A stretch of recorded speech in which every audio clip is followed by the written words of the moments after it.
farm was run by my mother and her 3 brothers. My father came along later on, but didn't involve himself in the farming at all. 2 of the brothers didn't live at the farm. They'd arrive in the morning, and then it would be a question of milking, sending the cows out, getting the cattle's feeds ready and all that sort of thing.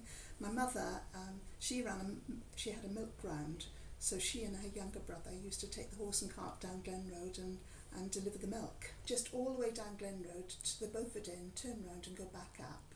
So so the milk would be collected from it was pasteurised at the farm, then it was put into churns and it was collected taken away and then put into bottles and brought back, and we deliver the bottles. So what year was this about approximately? Well, during my lifetime, sort of from when I was a child, until 1964, when Unigate bought them out. So at certain times of the year, would you say there was a shared labour force? Certainly. Yeah. Certainly during harvest, there was a combined harvester that used to go around all the farms, and every farmer would attend whichever farm was having their corn harvested that day. And it was a big day, really. It was quite a social event.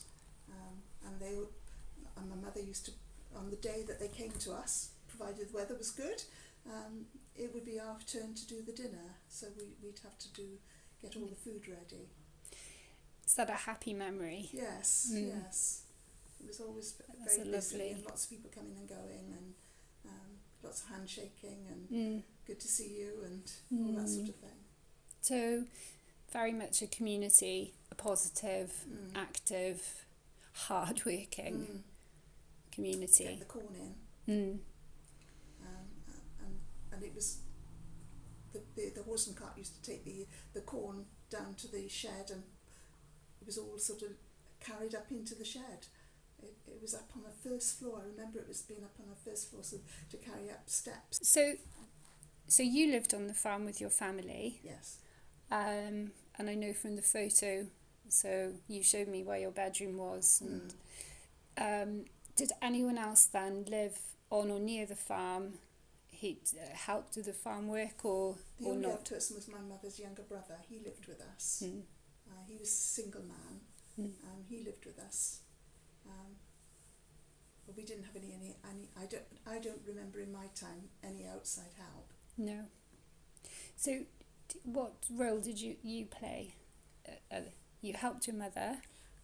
I don't think I did very much in the farm. Not really. No, I just had a glorious time exploring and spending time out in the fields. And I was 16, 17 when we left. So I didn't really have much to do with the farm personally. I can remember we used to have a table that we used to collect, a nature table, and we used to collect things and display them, leaves and acorns and things like that. Wow. We used to play with the 2 children who lived up on Upper Boarspit farm. We used to meet up. There was an old bus up there, and we used to spend hours in this bus. I bet. Playing school and things like that. And we had dens, and there was lots of things to do, you know. But I always had to tag along with my younger sister. I always had to look after my younger sister, which I used to resent hugely. No, I was a very privileged child, really. Although we had no money. No, but rich in experience and. So, in terms of animals and wildlife, it was clearly I'm trying to get a picture of what Glen Road was actually like. It was just a leafy lane. Yeah. A bit like that small section that still exists. That's right. Yeah. Yes. All the way up to the top. Yeah. And in terms of it being populated then, I suppose it was to get to all of the 3 farms, you'd be crossing the fields, or would you go via the lane, or both? Via the lane. Via the lane. Yes. Up onto the common to the people who lived in Upper Boarspit used to grow things like tomatoes and cucumbers, and we used to go and buy them there. And so in terms of relaxing now for your mum, in particular by the signs, how did she relax? Did she? I don't remember her relaxing. No. She had a busy life, a really busy life. She did all the cooking, she did all the washing, she helped out with the cattle and the milk, particularly the milk. So she used to be in the dairy doing the pasteurising and what have you. So that's early in the morning, isn't it? Yeah. That's a real tie each end of the day. Yeah. Yeah, she was a busy lady. No holidays. Oh, we never had a holiday. No. We used to go to Caswell every now and again. Okay. We'd walk all the way there. Yeah. And all the way back. And that was our day out, really. So where did you go to school? I went to Grange. I was one of the first people to go to Grange. And I can remember her taking me on the first morning, and then after that I walked to school in the morning and home in the afternoon, and I also go home for lunch on my own, a 5-year-old.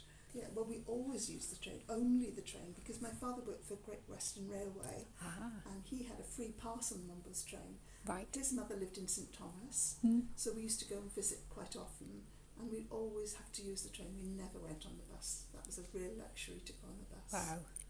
So the family, the name Van, do you know much about how came to be in the area? Well, I do know that my grandfather, his older sister and his younger brother lived on West Cross Farm with their grandmother. Right. I think his father,